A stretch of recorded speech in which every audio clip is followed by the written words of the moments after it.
I want to say a few words about today's event. The Lord said in the Gospel, I am the Good Shepherd. And the Good Shepherd lays down his life for his sheep. Today, by the power and grace of the Holy Spirit, our deacon Michael has become the priest Michael, and he has been now commanded to be a shepherd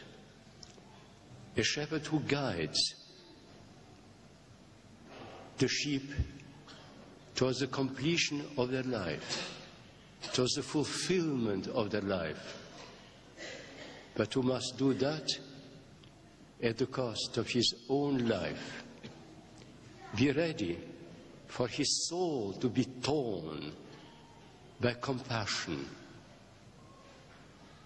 by love, and his life to be completely given to those whom the Lord will send to him unto salvation.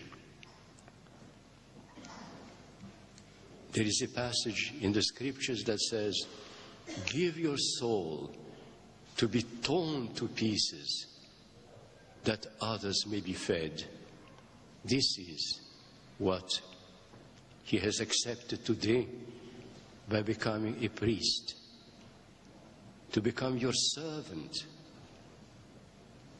not your master, but your servant, to give all his life for you. I remember when I was a child, about 80 years ago, on the confines of the Persian and the Asiatic desert, I saw a small flock of sheep and a shepherd. And they looked so incredibly small and vulnerable between the immensity of the sky and the endlessness of the desert. They were as vulnerable, the ones, as the others. The difference between them, I understood it only much later, of course, was that the sheep needed protection. They needed a wise intelligence, a generous heart to make sure that they are not devoured by the wild beasts that roamed in this desert. And that the shepherd loved his sheep in a self-dedicated manner, ready to give his life to protect them. This is what a priest is called to be. And by doing this, he must learn something more. Not only to love with his heart, enlightened, warmed by divine mercy and grace, but he must learn, and that he cannot do on purpose. He cannot do that by choice. He must learn to be an icon of Christ. Again, when I was a boy of 10, 11 years of age, in a boys' camp, we had a priest who seemed to us so old. He was probably about 30 years of age, but we were small. But there was in him something which we could not understand, and which I understood many, many, many years later. He loved us with an undivided heart. When we are good, his love for us was exulting joy. When we were not good, his love for us was searing pain. But it never was less. It was total, entire. He loved us with all his being.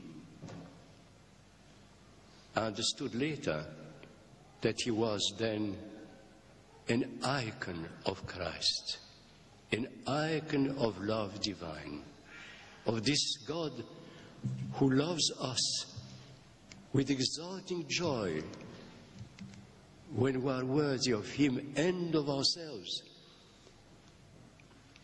and with a love crucified when we are unworthy. And I say crucified, think of Christ dying on the cross, and before that praying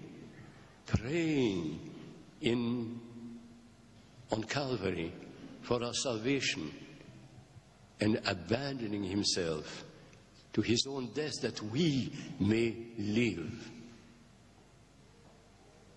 To achieve this, a priest needs not only a generous heart, he needs the help, the support, the love, not only of God, but also of all those to whom he is sent as a shepherd.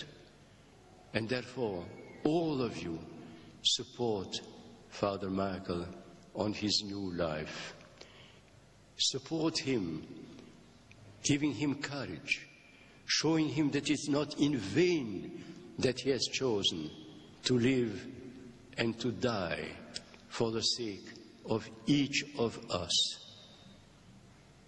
Ask God to send him his blessing, his grace, his love, and also ask the Lord to remember the parents who have brought him up and made him the man he has become, and who has chosen to be a living sacrifice for the salvation of others. And his friends who have been his support and his encouragement. We will sing in a moment Mnoga Leta to him, to his father and mother, to the father and mother of his wife, and to his wife, to their child, to all those whom they carry in their hearts. Let us sing it truly, wholeheartedly, asking God to send his blessing and make of him truly the Good Shepherd.